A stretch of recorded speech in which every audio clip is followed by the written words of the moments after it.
Siempre he sentido rechazo por ir a los parques. No tiene nada que ver con los árboles, el aire fresco o la naturaleza. Lo que realmente me revuelve el estómago es ver a la gente jugando con sus mascotas. Sé que puede sonar raro, pero después de lo que viví, tú también vas a dejar de ver a los animales con ojos inocentes. Me llamo Lucía y todo ocurrió hace 6 años. En ese entonces tenía 21 años y acababa de graduarme de la universidad. Era un jueves cualquiera y fui al pequeño supermercado que queda justo frente a mi edificio para comprar unas cuantas cosas. Apenas tenía dinero, así que solo tomé lo mínimo necesario. Cuando llegué a la caja, el empleado, un tipo llamado Rodrigo, al que conocía solo de vista porque vivía por la zona, me miró con algo de pena. No éramos cercanos, pero reconocía mi rostro. Mientras escaneaba mis cosas, me soltó algo que no esperaba. No quiero parecer entrometido, Lucía, pero parece que estás pasando un mal momento económico. No le respondí, la vergüenza me paralizó. Entonces me miró con una expresión extrañamente amable y agregó: no hay nada de qué avergonzarse. Si estás interesada, tengo algo de trabajo para ti. Que alguien me ofreciera trabajo en ese momento fue como un salvavidas. Le pregunté en qué consistía y cuánto pagaban. Él me contestó que podríamos hablar más tarde sobre los detalles, pero que el pago valdría la pena. Luego sacó un fajo de billetes y me los entregó. Considéralo un adelanto, me dijo con una sonrisa. Pero recuerda, cuando se paga así de bien, el trabajo no es para cualquiera.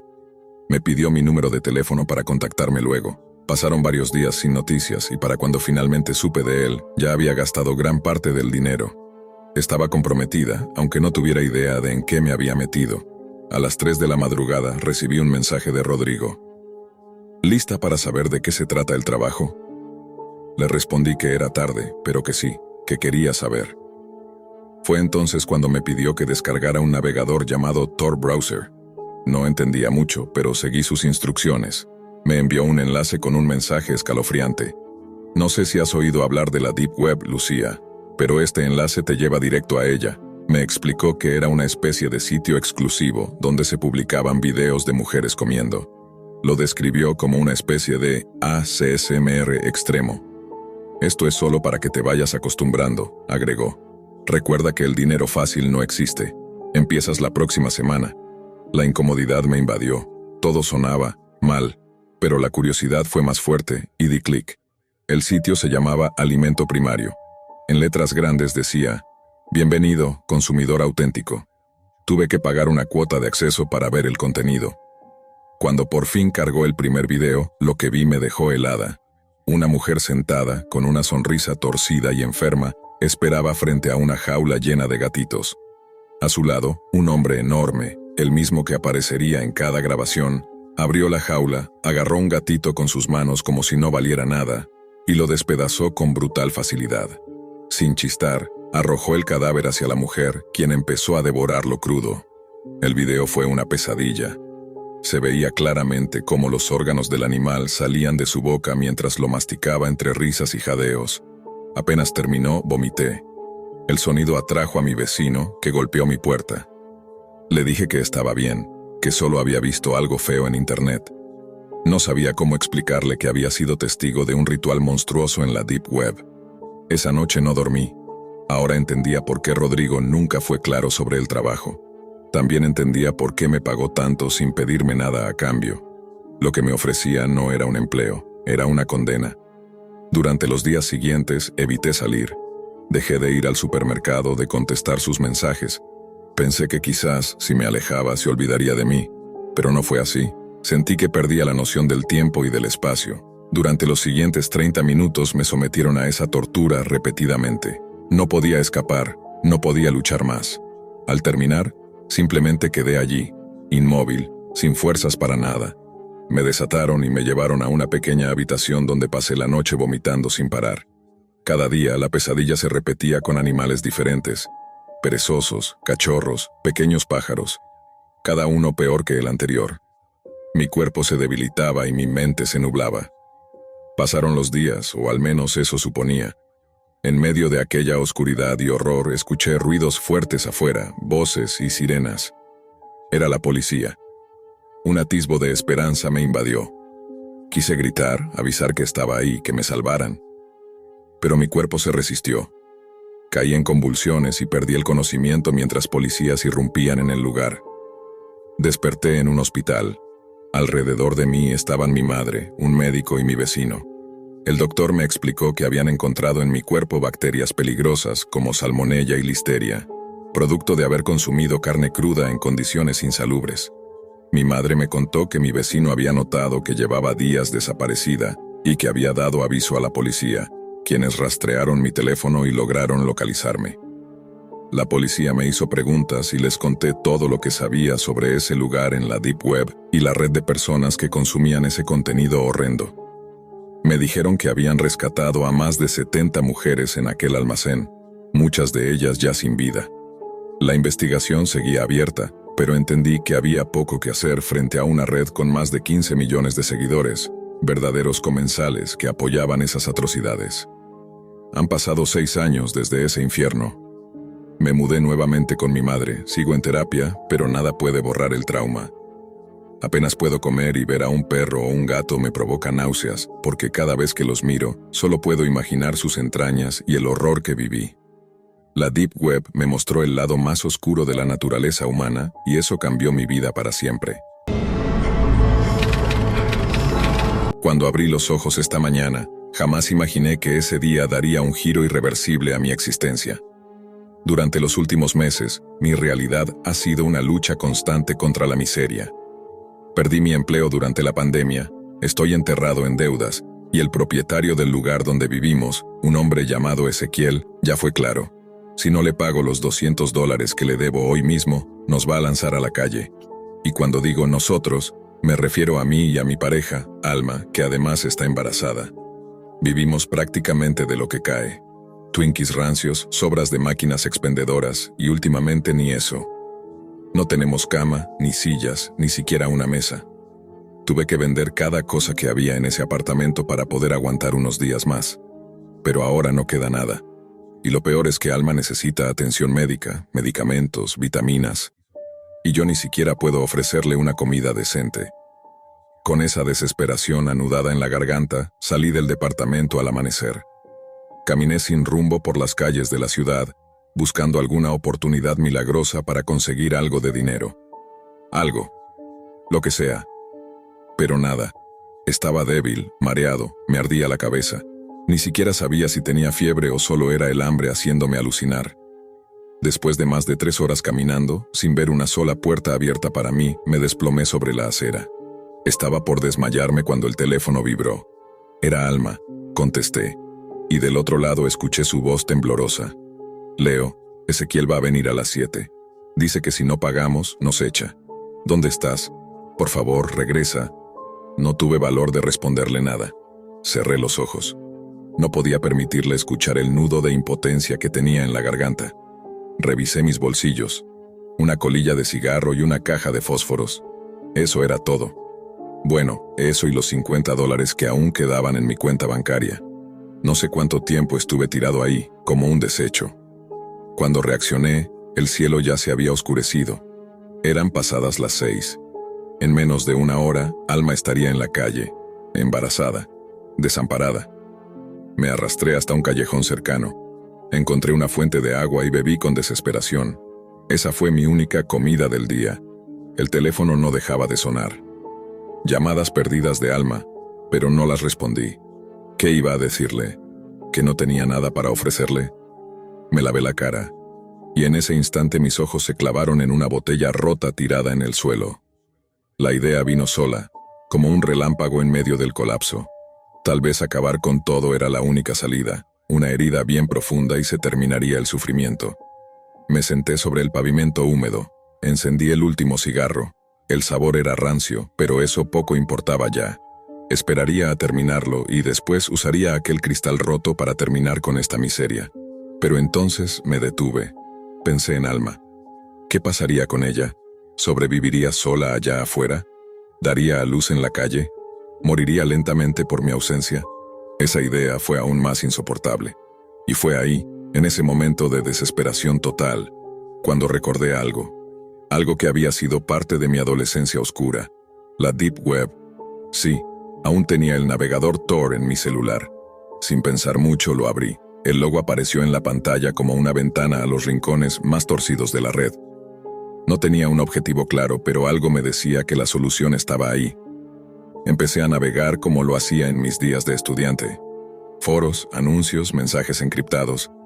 Y entonces apareció uno. Un pequeño banner en la esquina inferior de la pantalla decía: ¿buscas alivio? Contrata a un profesional, solo $50. Le di clic. El sitio se cargó lentamente, con un fondo negro y letras rojas parpadeantes. Pedía que completara ciertos campos: dirección, detalles de la víctima, método preferido, y una advertencia. Una vez confirmes el pago, el contrato será irreversible. No sé qué clase de sombra me nubló la conciencia, pero en ese momento pensé que era lo más humano que podía hacer: aliviar a Alma, liberarla del sufrimiento que este mundo le iba a lanzar encima. Llené los datos, di la dirección de nuestro apartamento. Pagué con los $50 que me quedaban. La pantalla parpadeó y apareció un nuevo mensaje. El ejecutor se comunicará contigo en breve. Recuerda, no hay marcha atrás. Entonces sonó el teléfono. Número desconocido. Lo contesté con las manos temblando. ¿Está ella sola?, dijo una voz grave. Sí, respondí. Perfecto, el trabajo se hará en 30 minutos. Este será nuestro último contacto. Me tragué el nudo en la garganta y dije: sí, es un trato final. Silencio. Luego el clic. La llamada terminó, y fueron las palabras más pesadas que he pronunciado en mi vida. Justo entonces, el teléfono volvió a sonar. El reloj marcaba las 6:30 de la tarde cuando el silencio de mi habitación fue roto por la vibración insistente de mi teléfono. La pantalla mostraba el nombre de mi banco. Sin entender cómo, contesté. Una voz femenina, profesional y distante, me comunicaba que había sido seleccionado para un sorteo especial y que pronto mi cuenta recibiría un depósito de $1000. La incredulidad me paralizó. $1000. La suma era suficiente para pagar la renta y darle a Alma la atención que necesitaba. Mi corazón se llenó de una esperanza casi olvidada, y una oleada de alivio comenzó a disipar esa nube oscura que me envolvía. Por primera vez en semanas, me sentí vivo, salvado. Pero la realidad volvió como un golpe frío. Recordé la llamada del sicario, el trato sellado y la advertencia: no hay vuelta atrás. La angustia se apoderó de mí. ¿Qué había hecho? ¿Cómo podía salvar a Alma de ese destino si ya había firmado la sentencia con mis propias manos? Sin pensarlo, salí corriendo a la calle. El asfalto parecía derretirse bajo mis pies, pero no me detenía. La gente me miraba extrañada, algunos me empujaban o me gritaban, pero yo solo tenía un objetivo: llegar a casa antes que ese desconocido llegara para cumplir con el macabro encargo. La ciudad se convirtió en una pesadilla acelerada. El sudor empapaba mi camiseta. Mi respiración era un jadeo desesperado, y cada segundo era un latido que podía ser el último para Alma. Tropecé varias veces, el cansancio y la adrenalina mezclados me hicieron tambalear, pero me levanté rápidamente. Estaba a unas pocas cuadras cuando, al doblar una esquina, escuché un disparo. Un grito agudo y aterrador rompió el aire. Mi corazón se congeló. Paré en seco, con el cuerpo rígido, y miré hacia nuestra calle.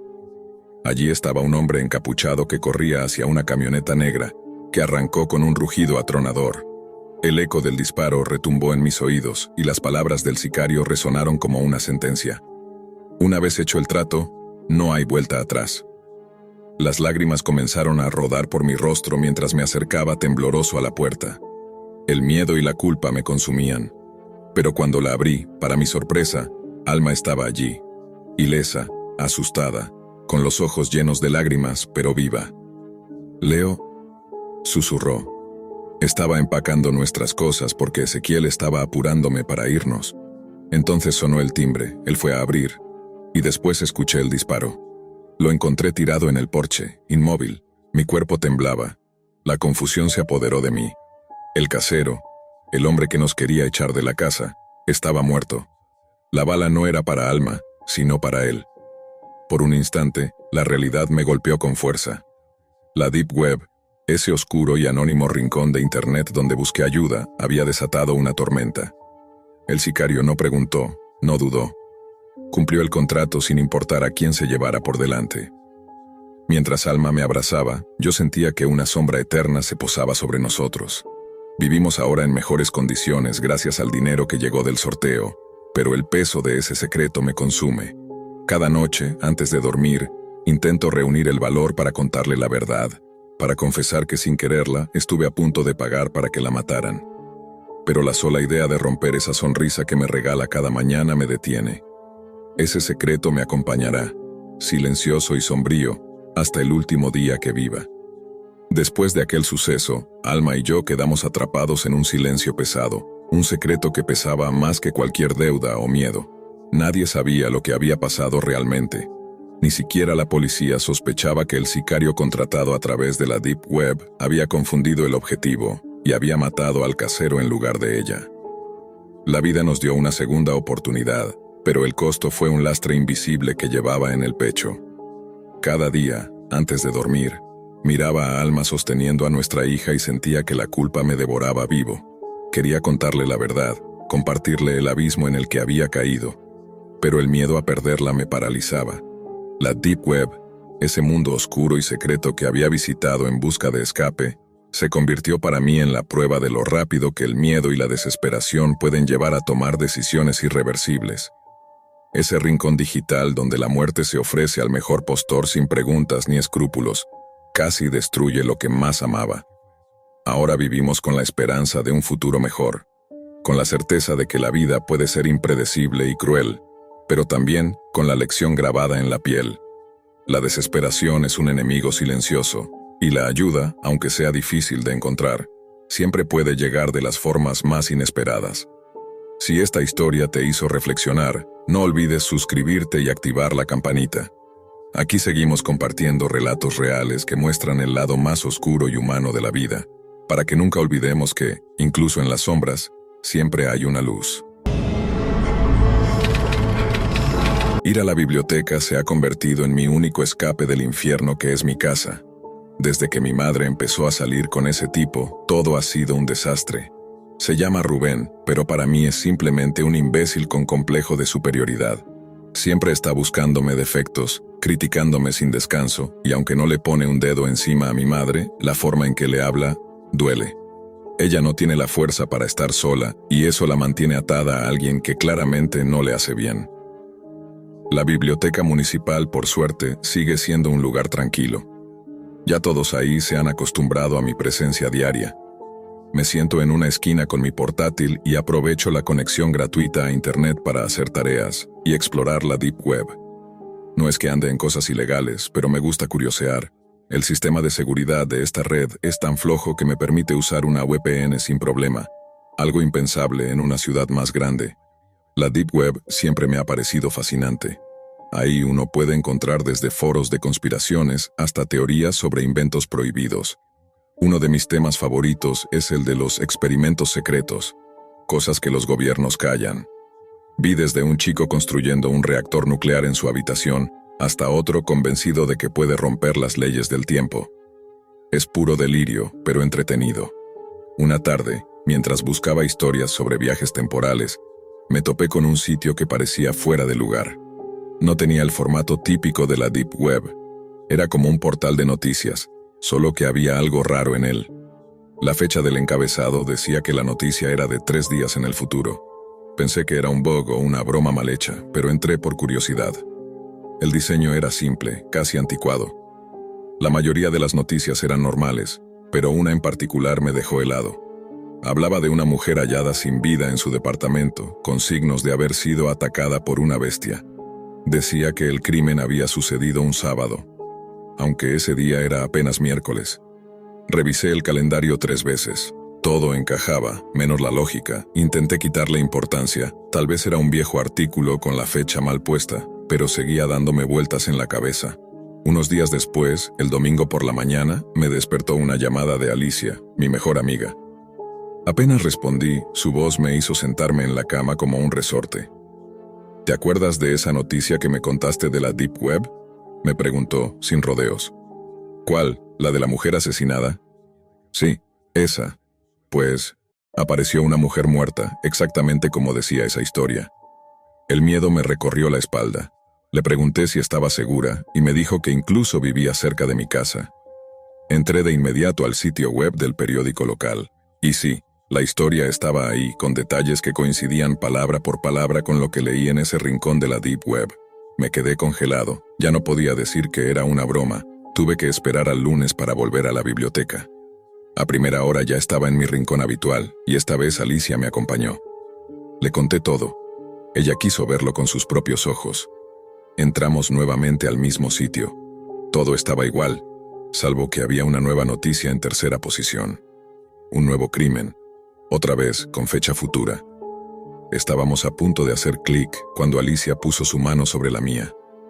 ¿Y si no queremos saber? La miré. Temblaba, pero también estaba decidida. Yo tampoco sabía si quería saber, pero tenía que hacerlo. La noticia hablaba del asesinato de un anciano.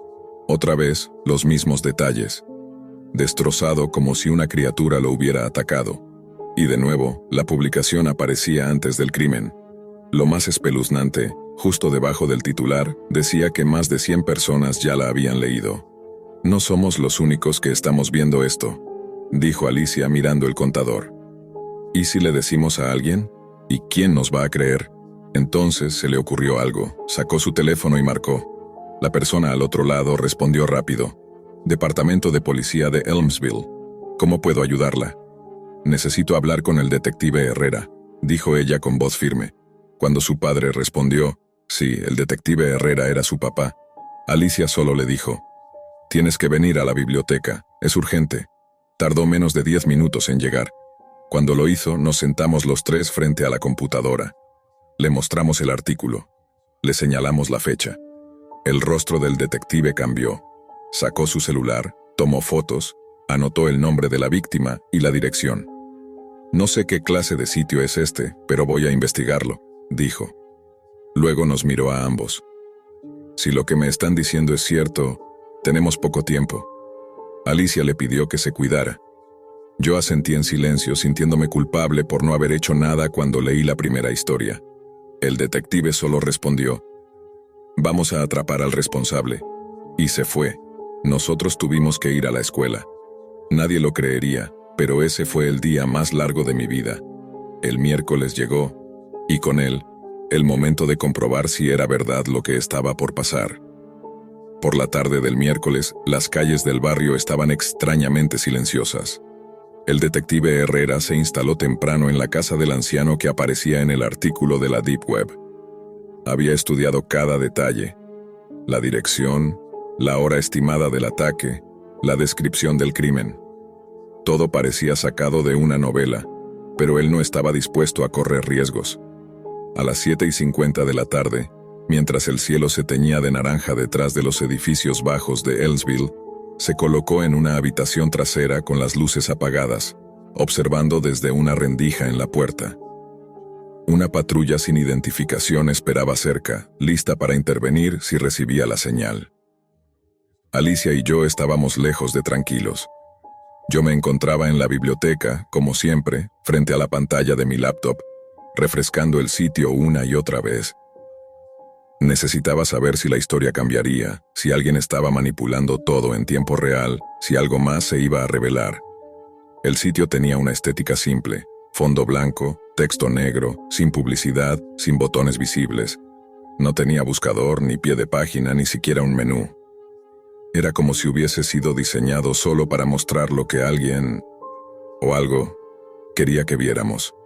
Cada historia era una advertencia, y cada palabra parecía escrita para nosotros. Mi corazón latía con fuerza. Revisé la página de nuevo. La historia del anciano seguía en el mismo lugar, mismo titular, misma fecha. Nada había cambiado, hasta que refresqué una vez más. Una nueva noticia apareció. Otro ataque. El terror regresa. Me quedé helado. No era la historia del anciano. Era otra. Y el titular venía acompañado de una fecha: sábado por la noche, 2 días adelante. El texto aún no estaba completo. Solo se leía un fragmento. Joven mujer encontrada sin vida en su hogar. El cuerpo presentaba signos de extrema violencia. Autoridades no descartan relación con otros casos recientes. Mis manos temblaron. Alicia, Volví a leer el fragmento. No había nombres, pero algo en el tono me hizo sentir que ya lo sabía. Las palabras parecían susurradas directamente a mi oído. Todo me decía que ella sería la próxima. Tomé mi teléfono y marqué. Al segundo timbre respondió. ¿Ya pasó algo?, preguntó ella. No, todavía no, mentí. Pero tienes que quedarte con tu papá, no te vayas a casa sola, ¿ok? Estoy bien, estoy con mi tía, pero dime qué está pasando. Le hablé de la nueva noticia, de la fecha, del tono. No dije su nombre, no hacía falta. Ella lo entendió. ¿Y tú qué vas a hacer? Voy a esperar aquí, si algo cambia, te aviso. Ella se quedó en silencio. Luego dijo con voz baja, me da miedo, Ezequiel. Ese era mi nombre, Ezequiel. A mí también, respondí. Colgué con el corazón en la garganta y volví al sitio. La noticia aún no se había actualizado, pero seguía allí como una amenaza suspendida. A las 8:10 de la noche, mi laptop emitió un pitido suave. Un mensaje emergió en pantalla. No era un correo, no era una ventana emergente común. Era algo distinto. ¿Crees que puedes detenerlo? No tenía firma, no tenía remitente, solo esas palabras. Mi cuerpo se tensó. Tomé una captura de pantalla y la envié al padre de Alicia. No respondía. Debía estar concentrado en el operativo. Minutos después llegó otro mensaje, esta vez más largo. El destino no se cambia con advertencias, solo con sacrificio.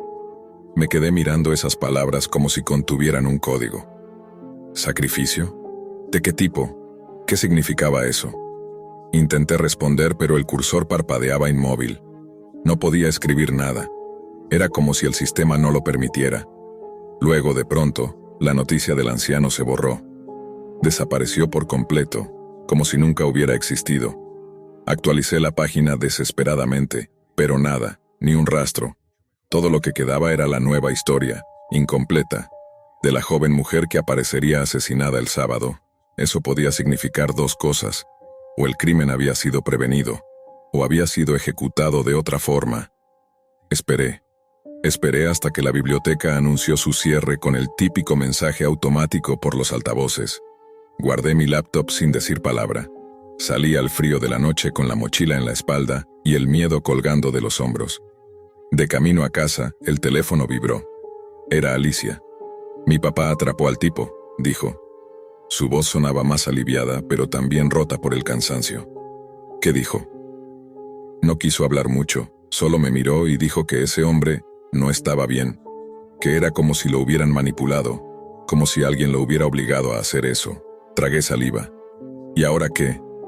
No lo sé, respondió ella, pero me pidió que me quedara con él por unos días.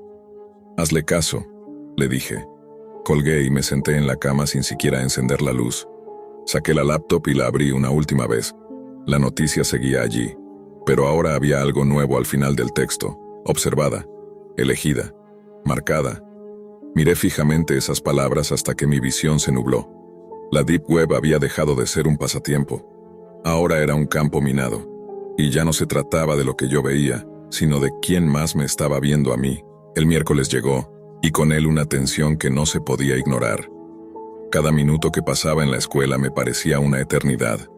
Todo lo que hacía, todo lo que decía alguien, todo lo que veía en mi entorno me parecía completamente insignificante comparado con lo que sabía que estaba por ocurrir.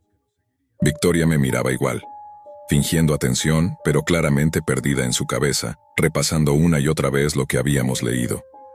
A eso de las 5 de la tarde, recibí un mensaje del papá de Victoria. Solo decía, estoy en la casa, todo preparado.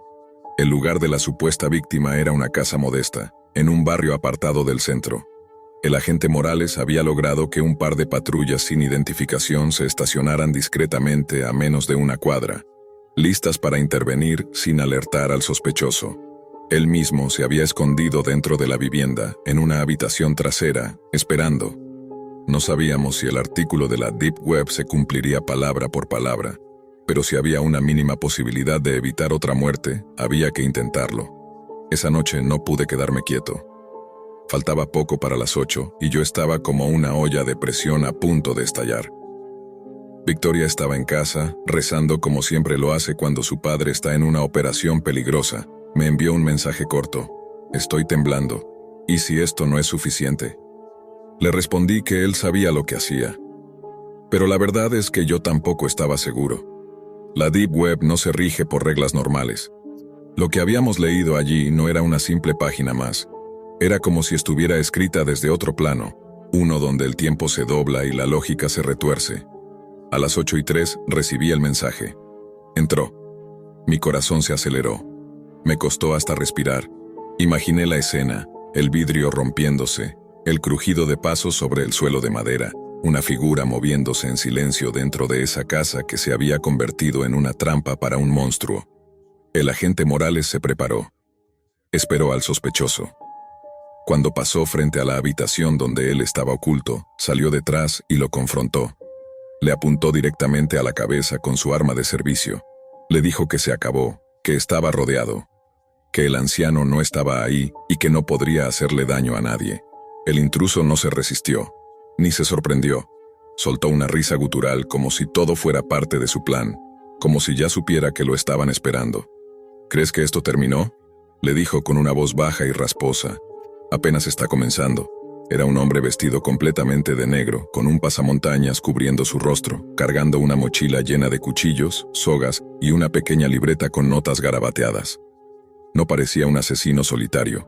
Era más como un ejecutor, uno que seguía instrucciones de alguien más.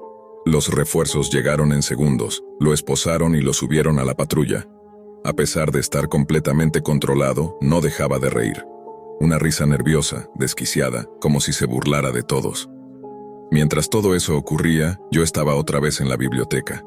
Había corrido desde la escuela para llegar a tiempo antes de que cerraran. Quería ver si el artículo en la Deep Web desaparecía o cambiaba. Me conecté con rapidez usando mi VPN, ingresé al navegador oculto y accedí al sitio.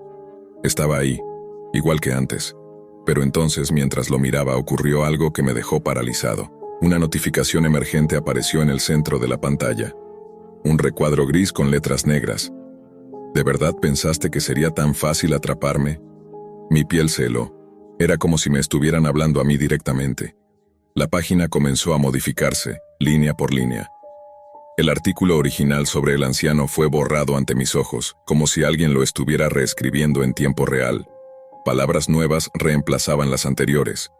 Nuevas frases aparecían como si la historia se estuviera reconstruyendo sola. Cuando se detuvo, el nuevo titular me hizo sentir como si me hundiera en un pozo. Joven muerta en su hogar. Sospechas apuntan a asesino serial. Fecha, jueves, y el nombre era el de Victoria. Sentí que el estómago se me comprimía en un nudo insoportable. Mis manos comenzaron a temblar, apenas podía sostener el teléfono mientras llamaba al agente Morales. Señor, la historia cambió, le dije con la voz quebrada. ¿Qué dice ahora? Es sobre su hija, dije, sintiendo que me quebraba con cada sílaba. Dice que va a morir mañana. El silencio al otro lado fue lo más aterrador que he sentido nunca. No podía ni respirar. Las letras en la pantalla seguían ahí, estáticas, como una sentencia escrita por una mano invisible que se deleitaba en sembrar el terror. El artículo describía con precisión cómo Victoria sería encontrada sin vida en su habitación, en una escena tan brutal como las anteriores. Todo estaba detallado: la fecha, el método, incluso un supuesto mensaje que dejaría el asesino en la pared escrito con sangre. Cuando escuché la voz del agente Morales al otro lado del teléfono, noté que su tono ya no era el mismo. Era más bajo, cargado de rabia contenida. ¿Dónde estás ahora, Hugo? En la biblioteca. Vi cómo el artículo se actualizó, como si alguien lo estuviera escribiendo en tiempo real. No puede ser una coincidencia. Sal de ahí, ordenó con firmeza. Voy a recoger a Victoria y a llevarla a un lugar seguro. Quédate donde haya gente. Voy a enviar una unidad a tu ubicación también. Si lo que dices es cierto, esto ya no es solo un juego de mente, es una amenaza personal. Colgó antes de que pudiera responder. Sentí una mezcla entre alivio y desesperación. Sí, él estaba tomando acción. Pero, ¿y si el sitio de la Deep Web sabía también sus movimientos? ¿Y si todo esto era una trampa diseñada precisamente para hacernos correr, para dividirnos? Salí de la biblioteca apresurado. La oscuridad de la noche ya se había instalado sobre la ciudad, y la calle parecía más silenciosa de lo habitual. A cada paso que daba, sentía que alguien me observaba desde algún rincón, como si yo también fuera parte del siguiente artículo en ese maldito sitio. Mientras esperaba en la acera a la unidad que el detective había prometido, saqué mi teléfono y volví a abrir el navegador oculto. Contra todo juicio, no podía evitar seguir leyendo. Necesitaba saber más. Si el sitio había cambiado una vez, tal vez cambiaría otra vez. Lo que vi me heló la sangre una vez más. La página ya no mostraba la noticia de Victoria como portada. Ahora, en la parte superior del sitio, aparecía una sección nueva. Visualizaciones en tiempo real. Un mapa con puntos de luz parpadeantes. Uno de esos puntos estaba sobre mi ciudad. Y no solo eso, uno estaba justo donde yo estaba parado. El sitio mostraba mi dirección IP, encriptada pero presente. Y debajo una línea de texto: tú también estás en la historia. Retrocedí un paso sin querer. Era imposible.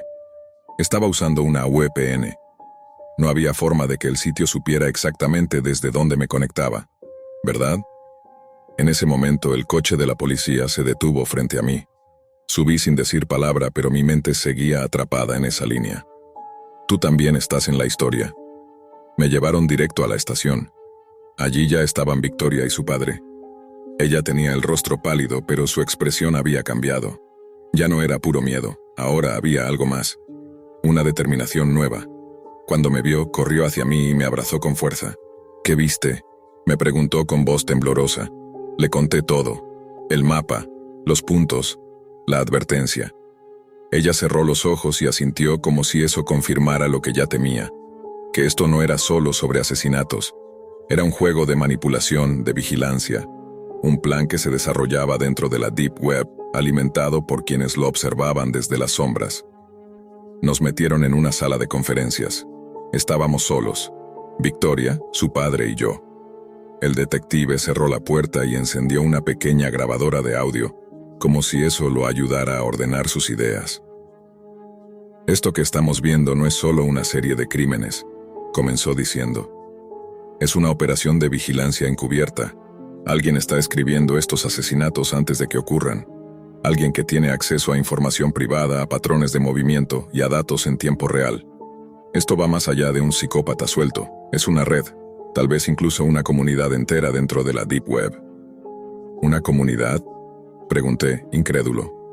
Sí, dijo él mirando a su hija. Hay foros privados en la Deep Web donde las personas pagan por ver contenido exclusivo. No solo asesinatos, también torturas, rituales, juegos de rol que se vuelven reales. Algunos incluso patrocinan estas transmisiones. Si este sitio está prediciendo asesinatos, tal vez no lo esté haciendo solo por placer. Tal vez lo están vendiendo. Me sentí como si el mundo se hubiera vuelto más oscuro con cada palabra. Victoria apretó mi mano. Su padre continuó. La pregunta ahora es, ¿por qué ustedes? ¿Por qué leer esas noticias antes? ¿Por qué permitirles ver lo que otros no pueden? Nos quedamos en silencio unos segundos hasta que Victoria murmuró. Porque no somos solo espectadores. Somos el anzuelo. Esa idea quedó suspendida en la sala. Era aterradora, pero tenía sentido. Alguien, desde esa red oculta de la Deep Web, nos había escogido. Nos estaba guiando, usando el miedo como herramienta, el conocimiento como trampa. El detective Morales se levantó de su asiento y empezó a caminar de un lado a otro. Tenemos que cerrar ese sitio, trazar su origen. No importa si está escondido tras 1000 capas de anonimato, vamos a encontrar a quien lo maneja. No podemos esperar a que publique otro nombre. No podemos dejar que alguien más muera. Pero el reloj corría. Y lo sabíamos bien. La próxima publicación podría aparecer en cualquier momento. Esa noche nadie durmió. Aunque la estación de policía estaba relativamente protegida, cada rincón parecía inseguro. Cualquier sombra al otro lado del vidrio podía ser alguien observando. Cada ruido en el pasillo, una advertencia. Victoria se sentó a mi lado, en silencio, sin soltar mi mano. El detective Morales, su padre, no dejaba de moverse. Revisaba su celular, hacía llamadas, escribía correos, lo que fuera necesario para rastrear ese sitio. Pero todos sabíamos en el fondo que rastrear algo en la Deep Web no es como rastrear algo en la red superficial. Las reglas no aplican. Lo que ves allí, lo que lees, a veces no es ni siquiera real en términos convencionales. O peor aún, es más real que la realidad misma. A las 3:47 de la madrugada, una alerta se activó en la computadora del detective. Él había dejado un programa ejecutándose en segundo plano, configurado para detectar cualquier cambio en el sitio de noticias oculto. El sonido nos sacudió a los tres. Morales se abalanzó sobre el teclado y lo que encontró nos dejó sin palabras. Un nuevo artículo había sido subido hacía apenas 37 segundos. Título: El incendio de los 3 testigos. Fecha: esa misma noche. La historia estaba incompleta. Se iba escribiendo en vivo, palabra por palabra. No decía nombres, pero mencionaba a una joven, un adolescente con laptop y un oficial de policía relacionado con ambos. El artículo hablaba de un fuego repentino en un edificio gubernamental, del descubrimiento posterior de los cuerpos y del incendio considerado sospechoso, pero sin culpables. Victoria se quedó mirando la pantalla, sin pestañear. Yo sentí que el aire se me iba del cuerpo. Era como si estuviéramos leyendo nuestra propia muerte en tiempo real. «¿Están escribiendo esto mientras nos ven?», dije en voz baja. «Nos están observando ahora mismo». El detective se giró hacia la cámara de la sala y, sin decir nada, tomó una chaqueta del perchero y nos ordenó levantarnos. «Nos vamos», dijo con una firmeza que no admitía discusión. «No confío ni en esta estación. Si están dentro de la Deep Web, pueden estar en cualquier sistema, cualquier red, tal vez incluso aquí mismo». «¿A dónde vamos?», preguntó Victoria. «A donde no haya conexión, a donde ellos no puedan vernos». Salimos de la estación por la puerta trasera. El detective apagó su celular, el mío y el de Victoria. Nos subimos a su coche sin luces por una ruta sin cámaras. Fuimos hacia el norte de la ciudad, a una zona abandonada donde alguna vez hubo un vivero municipal. El lugar estaba cerrado desde hace años, sin señal, sin wifi, sin nada. Entramos por una verja oxidada. Morales sacó una linterna y recorrimos pasillos polvorientos hasta dar con una pequeña oficina al fondo, sin ventanas. Puso su arma sobre el escritorio y cerró la puerta tras nosotros. «Aquí no pueden vernos», dijo. «Al menos por ahora». El silencio se volvió casi insoportable. Sentía que cada segundo sin conexión era una eternidad, pero al mismo tiempo era la única manera de seguir con vida.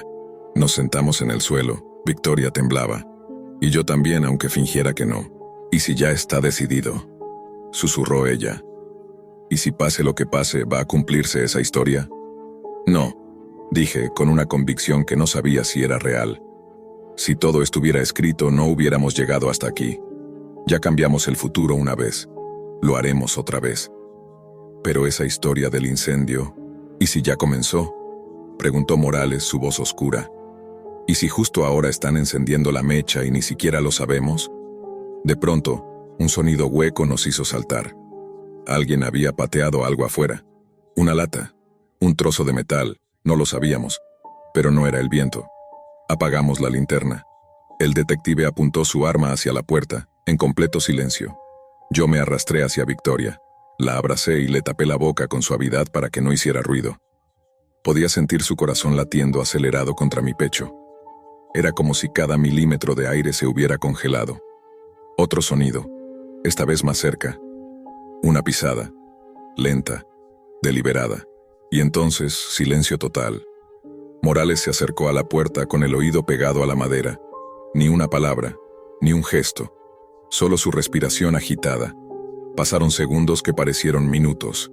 Luego un crujido, como si algo se deslizara por el techo directamente encima de nosotros. Y entonces, un golpe seco, justo sobre nosotros.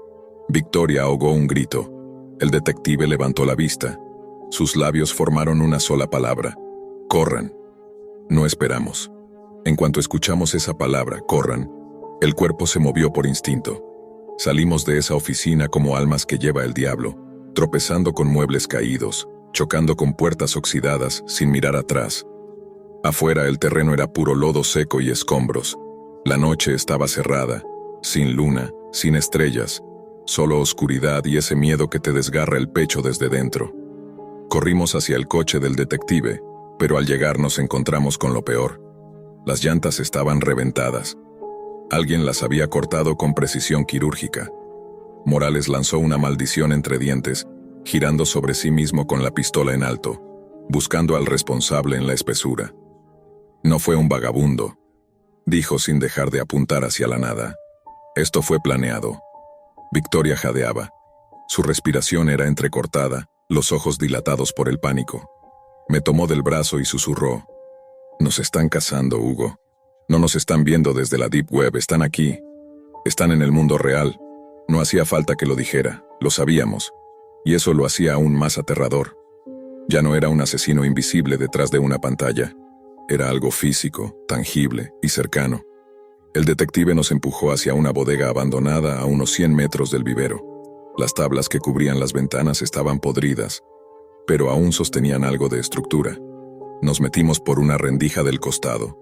Dentro solo polvo, silencio y el eco de nuestras respiraciones. «Apaguen todo», ordenó Morales. «No usen linternas, no hablen». Nos quedamos en la oscuridad, acurrucados entre cajas viejas, atrapados en una pesadilla que se sentía demasiado real. No sabíamos si estábamos siendo observados por una cámara, por un dron o por ojos humanos. Lo único que sabíamos era que alguien había escrito el futuro, y ese futuro nos incluía a nosotros. Permanecimos en silencio durante casi una hora, y entonces, sin previo aviso, mi teléfono vibró. Lo había apagado. Estoy seguro de eso, pero vibró. Lo saqué del bolsillo con las manos temblando. En la pantalla, sin haber desbloqueado nada, se mostró un mensaje. Solo uno. Corto. Frío. Ya no pueden esconderse. No tenía señal, no tenía conexión, pero el mensaje estaba ahí. Se lo mostré a Victoria. Ella se tapó la boca. El detective lo leyó también y por primera vez vi algo en sus ojos que me hizo sentir un escalofrío más profundo que el miedo. Incertidumbre total. Ni siquiera él sabía qué hacer ahora. «Esto no es solo la Deep Web», dijo en voz baja. «Esto va más allá. Están dentro de nuestros dispositivos, aunque estén apagados, aunque no estén conectados». Entonces, como si el universo confirmara sus palabras, las cajas a nuestro alrededor comenzaron a temblar, como si alguien las hubiera golpeado desde el otro lado del muro. 1, 2, 3 golpes. Después, silencio otra vez. Y luego, un sonido que no se me va a olvidar nunca. El chirrido de una carcajada distorsionada saliendo de mi propio teléfono. No era una notificación. Era como si el dispositivo se hubiera convertido en un altavoz para alguien más. La risa era grave, gutural, siniestra. Una mezcla entre voz humana y ruido electrónico. Y luego una frase distorsionada como si la voz estuviera hecha pedazos. «Gracias por seguir el juego».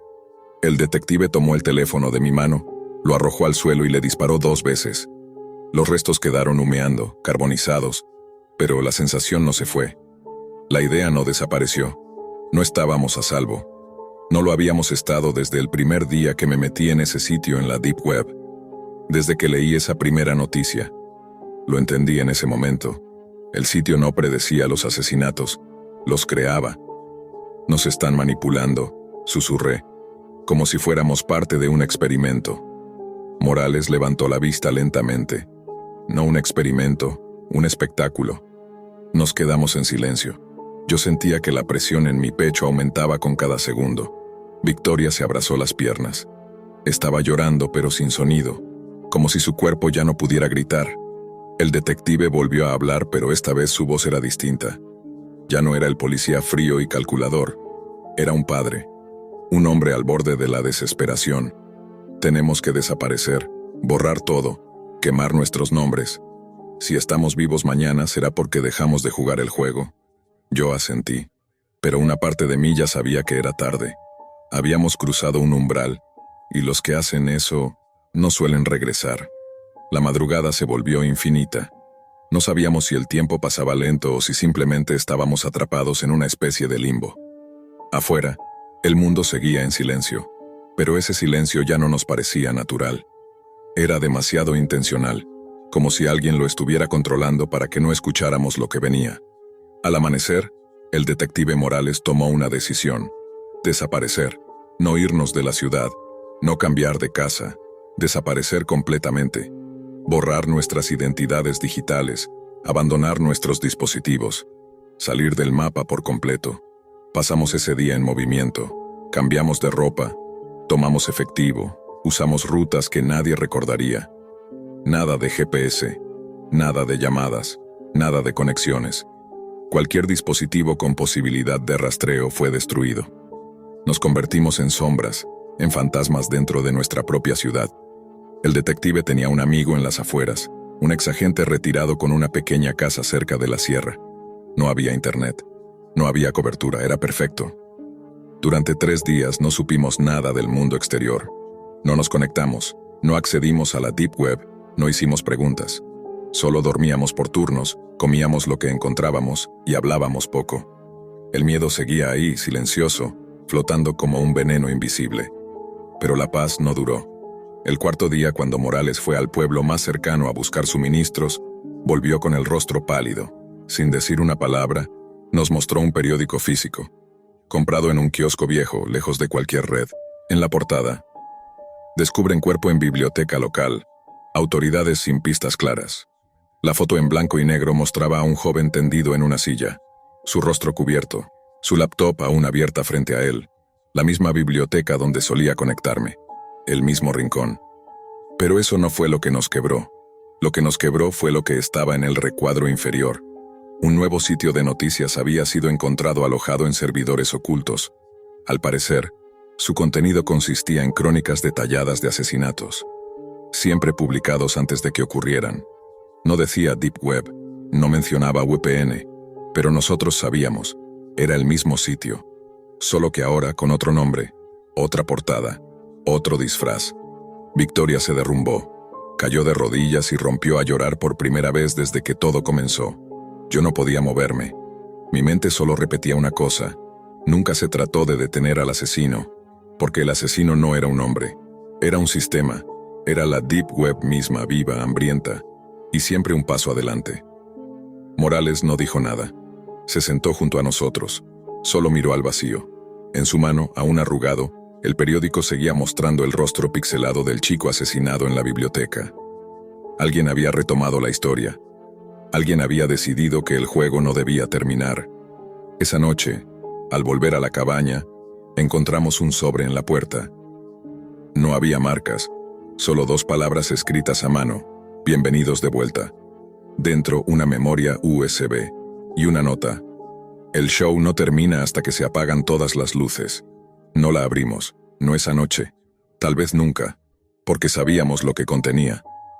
El siguiente capítulo: un archivo, un video, una línea de código, o tal vez simplemente una nueva historia escrita antes de que ocurra.